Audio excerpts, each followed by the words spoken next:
I used to think I was a good judge of character. Growing up, my family always taught me to trust my instincts, question everything, and stand firm in my beliefs. But somehow, I let that foundation crumble, brick by brick, until I found myself standing alone in the wreckage of my choices. I'm 34 years old. I thought I'd be doing better by now. I imagined having a steady career, a home I didn't stress over affording, and maybe even some savings in the bank. Instead, I'm juggling two part-time jobs just to keep my head above water. Inflation has hit me hard. Everything costs more, but my paychecks seem to shrink each month. Rent feels like extortion, groceries are a constant source of anxiety, and every unexpected expense feels like a financial crisis. It was in that desperate mindset that I let myself get swept up in the whirlwind of the election season. My family, staunchly opinionated as ever, had rallied behind a candidate they believed in, someone they said had integrity and a clear plan for the future. But when my friends started pushing a different name, I faltered. He's not perfect, they'd say, but he's the only one who gets it. He's going to shake things up, fix this mess, and make life better for people like us. At first, I didn't think much of it. But the more we talked, the more I started to buy in. They had stats, stories, and memes, so many memes, that painted him as a maverick, someone who'd fight for the little guy. Meanwhile, my family's choice seemed old-fashioned and disconnected from the struggles I faced every day.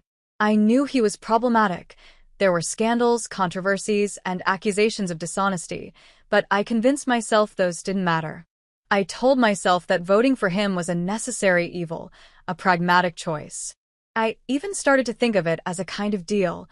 I'd set aside my values, my reservations, and even my family's advice in exchange for the promise of relief. A Faustian bargain, but one I thought I could live with if it meant cheaper groceries and an easier life. So, on election day, I walked into the booth and cast my vote. Not for the person my parents had spent weeks debating passionately over at the dinner table, but for the one my friends swore would change everything. I didn't tell my family right away. Part of me was embarrassed, another part afraid. The fallout was worse than I imagined. When they found out, thanks to a not-so-discreet Facebook post from one of my friends, there was no yelling, no heated arguments. Just silence. The kind of silence that stretches across weeks and sits like a weight on your chest. My dad stopped calling. My mom's texts became clipped and infrequent. Family dinners were suddenly too busy for me to join. I thought I could weather it, that eventually they'd come around. After all, it was just a vote. But as the months went on, cracks started forming in the image I'd built of the candidate I'd chosen. His promises, once so bold and inspiring, began to unravel.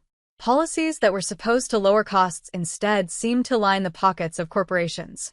His fiery speeches turned out to be just that, words, with no substance or action behind them. And then, in a press conference that would be replayed endlessly on the news, he admitted that reducing grocery prices wasn't something he could realistically achieve. "It's complicated," he said with a shrug. "We're working on long-term solutions, but we can't make promises about immediate changes to prices. The market is what it is." I stared at the screen, feeling like the air had been knocked out of me. This was it, the very thing I'd traded my beliefs and my family for, and he was saying it might not happen. All I had left was the guilt of knowing I'd voted against my own values for a promise that was never going to be kept. I started spiraling, desperate to undo what I'd done.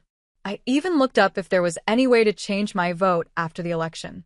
I knew it wouldn't affect the results. One vote wouldn't shift the outcome. But maybe it would show my family I regretted my choice. Maybe, just maybe, it would get them to talk to me again. Of course, it was impossible. Once cast, my vote was final. I closed my laptop that night feeling even more helpless than before. When I brought up my concerns to my friends, they shut me down instantly. "That's just media spin," they said. "You're falling for propaganda." Any hesitation I expressed was met with anger, mockery, or worse, a cold shoulder. The friends who had once been so persuasive and supportive began to drift away, leaving me to wrestle with my doubts alone. I couldn't tell my family. I wanted to call my mom, to cry and admit I'd been wrong, but the thought of her saying, "I told you so," was unbearable. So I kept quiet, feeling the weight of isolation from both sides. But here's the thing about silence. It forces you to listen to yourself. I started to unpack why I'd made the choice I had. I realized I'd been desperate. Desperate for stability, for relief, for someone to say they'd fix the things I couldn't. But in that desperation, I'd let myself be fooled.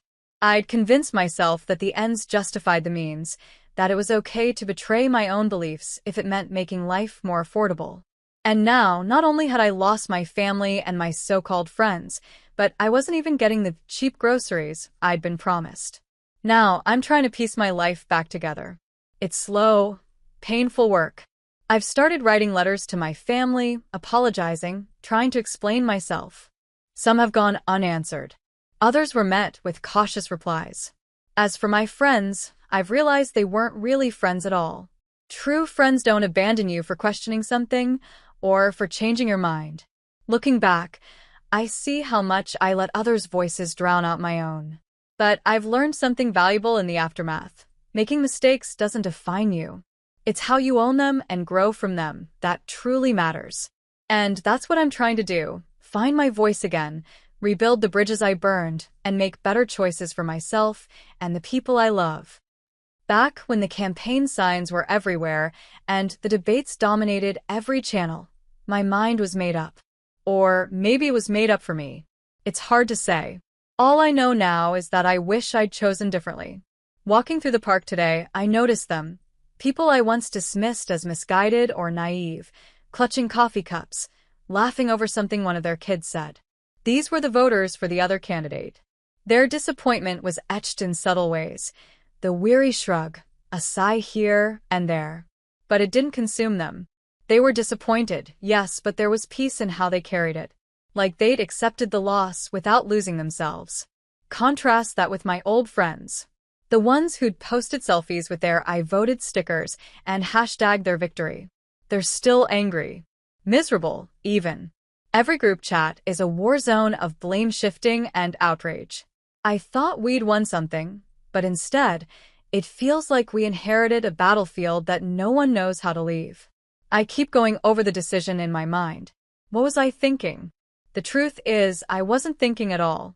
I'd been so swept up in the slogans and the certainty that I never paused to ask how. How are we going to achieve these grand promises? Tariffs, for example.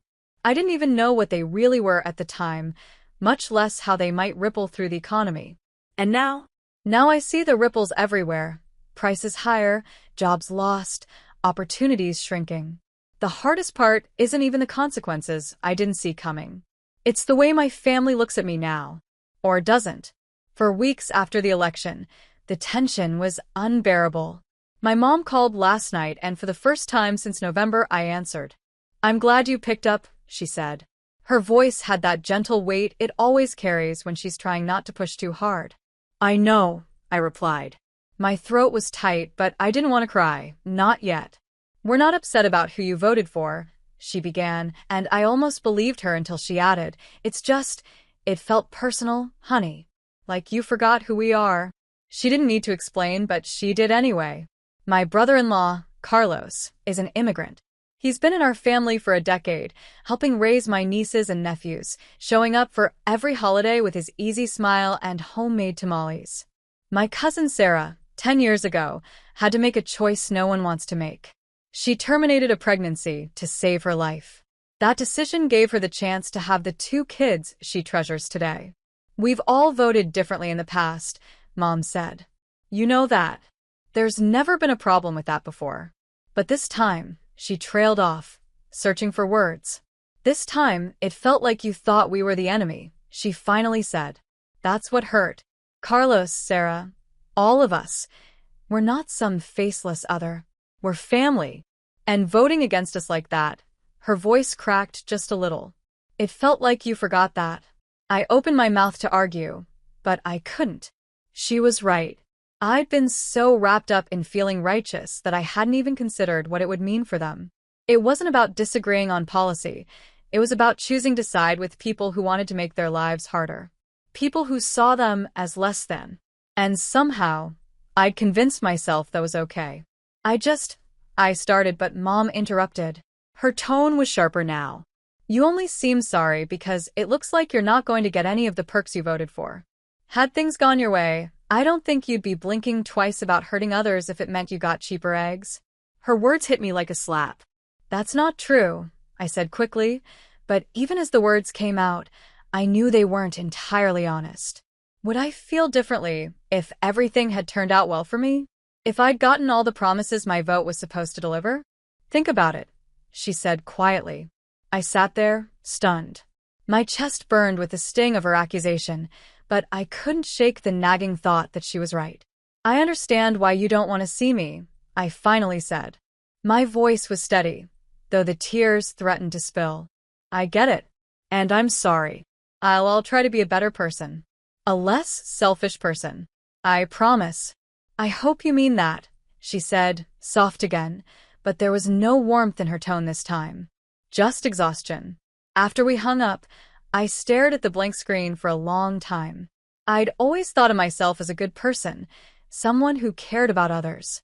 But now I had to ask myself the hard question, what kind of person am I really if it took losing to even start seeing the bigger picture?